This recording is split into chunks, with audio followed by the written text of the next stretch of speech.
Shalom, giving honor and praise unto the Creator and the Maker of heaven and earth.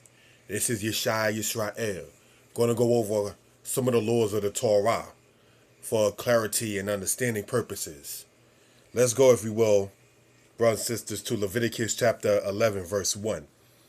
And the Most High spoke unto Moses and to Aaron, saying unto them, Speak unto the children of Israel, saying, These are the beasts which ye shall eat among all the beasts that are on the face of the earth.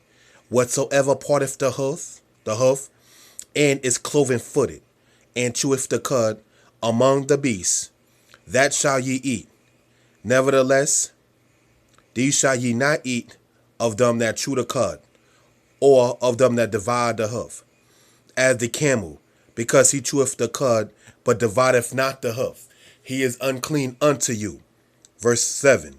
And the swine, though he divide the hoof, and be cloven-footed, yet he cheweth not the cud, he is unclean unto you.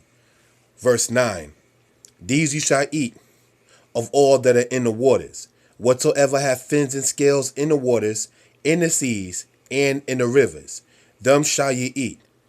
And all that have not fins and scales in the seas, and in the rivers, of all that move in the waters, and of any living thing that is in the waters, they shall be an abomination unto you.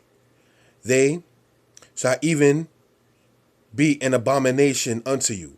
You shall not eat of their flesh, but you shall have their carcasses in abomination.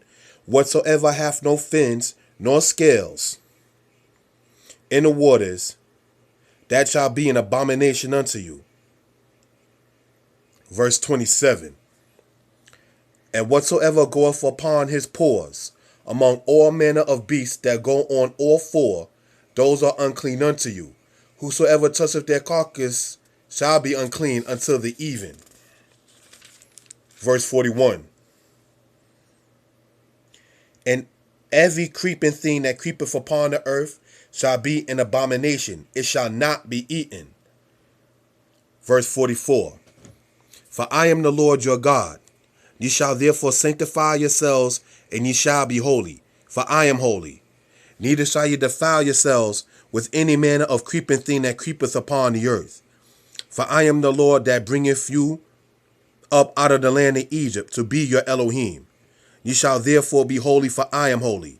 This is the law of the beasts, and of the fowl, and of every living creature that moveth in the waters, and of every creature that creepeth upon the earth, to make a difference between the unclean and the clean, and between the beast that may be eaten and the beast that may not be eaten.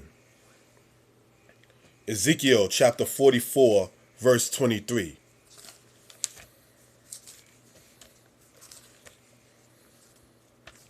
We are in Ezekiel 44, verse 23. And they shall teach my people the difference between the holy and profane, and cause them to discern between the unclean and the clean. These right here, brothers and sisters, lets us know that there are certain beasts or certain animals that can be eaten and certain animals that cannot be eaten. Once it comes to the sea creatures, if it does not have fins and scales, it cannot be eaten. The scales are the scaly-like skin things that you see that flake off, or that seems a little flaky. And the fin, obviously, is the thing that you see in the back of it. Also, sometimes you see the fins on the side of a bird, or pardon me, of a sea creature in that case. Such as whiting, salmon, croaker, snapper, you see fins and scales on that. Some of the sea creatures you don't see fins and scales is crabs, lobsters, oysters, mussels, octopus, whale, things of that, shark. Things like that we are not supposed to eat. The swine we're not supposed to eat. That is to say pig, bacon, pork, so forth and so on. We're not supposed to eat that. Any creeping thing that creepeth upon the earth we're not supposed to eat. That is to say like ants, roaches, those things we are not supposed to eat, brothers and sisters. So that right there just gives you a mini list of this short presentation about what is good to eat in the Israelite culture and what is not good to eat inside of the Israelite culture. Shalom.